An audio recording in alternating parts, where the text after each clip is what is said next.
Farm house का नौकर। मेरा नाम रीना है। मेरी शादी एक बड़े घर में हुई है। मेरे पति राजीव की फैमिली का अच्छा बिजनेस है।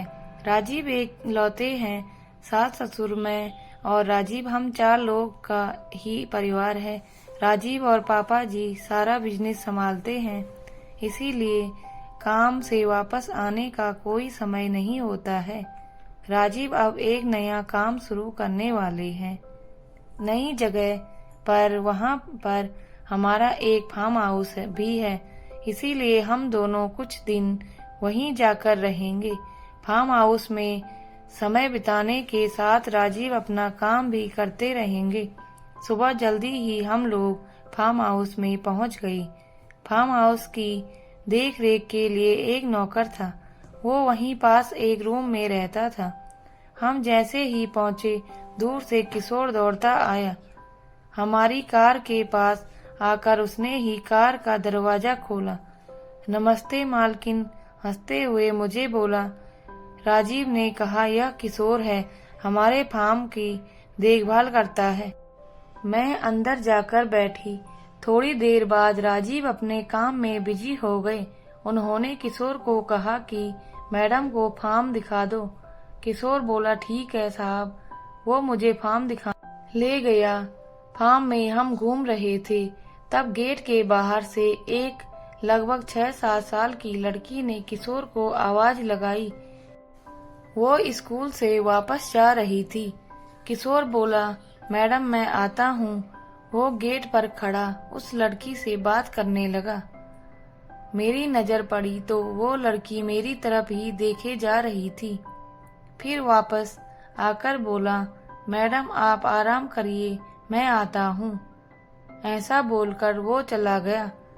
अगले दिन सुबह फिर राजीव अपने काम से जल्दी चले गए।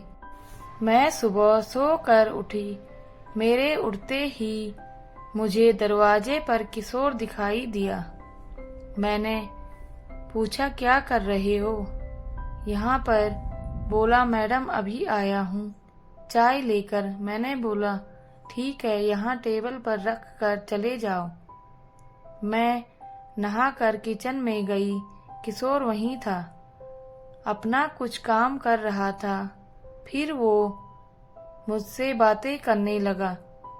मैं उस तरह की लड़की नहीं हूँ कि कोई एकदम से मुझसे बात करे और मैं भी उससे बात करने लगूं। इसीलिए मैंने उसकी बातों पर कोई जवाब नहीं दिया। यहाँ का पुराना नौकर था, इसलिए मैं उसकी बातें सुन भी रही थी। अगर ऐसा नहीं होता तो शायद मैं उसे डांट देती। अभी मुझे यहाँ आए 2-3 दिन हो गए थे। मैंने यह नोटिस किया कि वो मुझसे बात करने की कोशिश लगातार करता ही रहता था। एक दोपहर में कमरे में अकेली बैठी थी। अचानक से किशोर कमरे में आता है, बोलता है, मैडम मुझे कुछ पूछना है। मैंने बोला, क्या हुआ? बोला, मैडम आप बुरा मत मानना। मैंने बोला, पूछो। बोला, मैडम मैं आपकी एक फोटो ले सकता हूँ। मेरे मुंह से निकला, क्या? बाहर निकलो अभी कमरे से। किशोर बोला, मैडम आप गलत समझ रहे हैं, मेरी बात तो सुनिए। मुझे पता नहीं क्यों गुस्सा आ गया। मैंने बोला, बाहर निकलो या अभी तुम्हारे साहब को फोन करूं। इतना बड़ा घर और मेरे लिए तो अनजान ही था, ऊपर से वो इस तरह की बातें कर रहा था। मुझे कुछ अजीब लगा। मैंने सोचा शाम को राजीव आएंगे तो सबसे पहले इसकी छुट्टी करवाऊंगी। शाम को राजीव आए तो मैंने उनको सब बताया। राजीव मानने को तैयार ही नहीं थे। बोले, यह कई सालों से है, उसकी एक बच्ची भी है, तुम कुछ गलत समझ रही हो। उसकी बच्ची के बारे में मुझे पता नहीं था। मैंने बोला, कई सालों से यहाँ कोई लड़की भी नहीं आई थी। राजीव ने बोला, रुको, अभी बुलाकर बात करते हैं। राजीव ने किशोर को आवाज लगाई। किशोर आया तो राजीव ने बोला, क्या हुआ किशोर? तुम्हारी मैडम कुछ कंप्लेंट कर रही है। साहब, मैंने सिर्फ फोटो लेने को कहा था। राजीव ने पूछा, क्यों चाहिए तुम्हें फोटो? किशोर बोला, साहब, आप तो जानते हैं मेरी 7 साल की एक बच्ची है। उसकी माँ उसके पैदा होते ही चल बसी थी और जब वो 2 साल की तब हमारे घर में आग लग गई थी। भगवान की कृपा हम तो बच गए, लेकिन उसकी माँ की सारी निशानियां खत्म हो गई। बिना माँ की बच्ची को संभालना बड़ा मुश्किल होता है।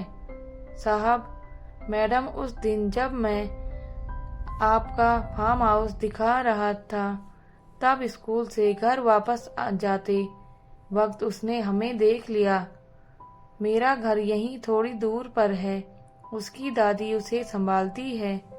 हमेशा मुझसे पूछती रहती थी कि पापा, मेरी मम्मी कैसे दिखती थी, कैसी चलती थी, कैसे बातें करती थी। मैं उसे कहता था वो बहुत सुंदर थी। यहाँ गांव में उसके जैसा कोई नहीं है।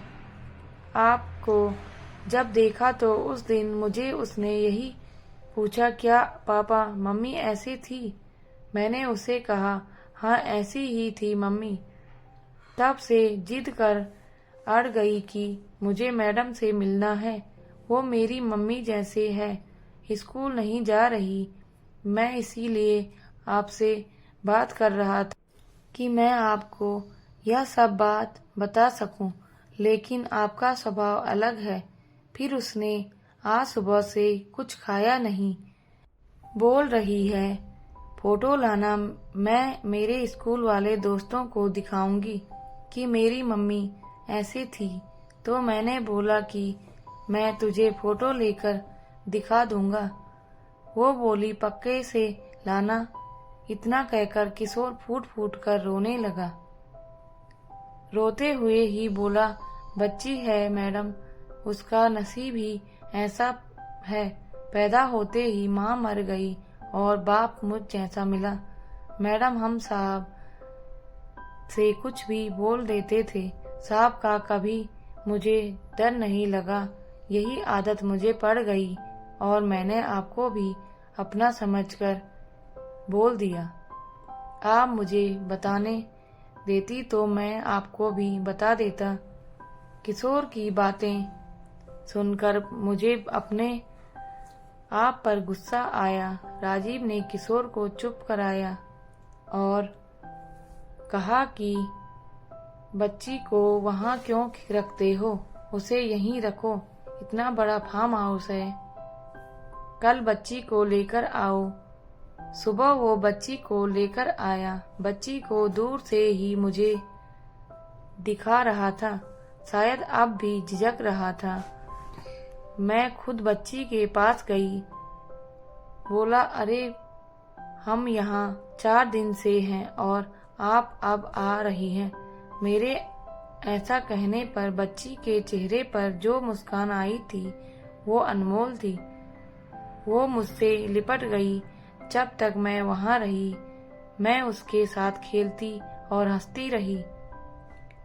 एक अलग खुशी मिल रही थी। अब वो एक वजह बन गई थी मेरी वहाँ बार बार जाने की।